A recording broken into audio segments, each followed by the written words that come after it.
So then as we transferred to Mitchell Air Force Base housing projects, when my dad worked at the Brooklyn Navy Yards and he took over the Navy resale system, he was in charge of all the exchanges and commissaries and PXs on land and sea across the world, a $5 billion a year business. So when I applied for a job at the local commissary, knowing who my father was, they said, your talent's being wasted as a bag boy working for tips.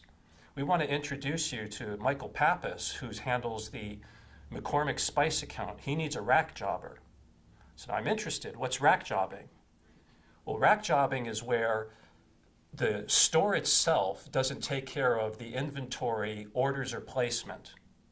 The vendor itself takes care of the inventory, orders, and placement. So your job for McCormick Spice will be to track inventory, notice which spices are selling more, and order their replacements. And then when they come in, take the box, open it up, put it off the shelf. Always shuffle the facings forward to make those shelves look good. And I did such a good job for them, I increased their sales. And I was paid 10 cents for every box that I opened and put on the shelf. And within a very small amount of time, I got the account for the competing Gerber baby food.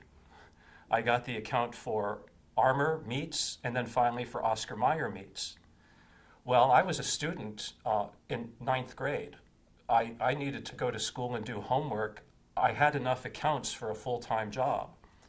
The minimum wage in the state of New York at the time was $2 an hour. I figured we could easily put out 50 cases in an hour.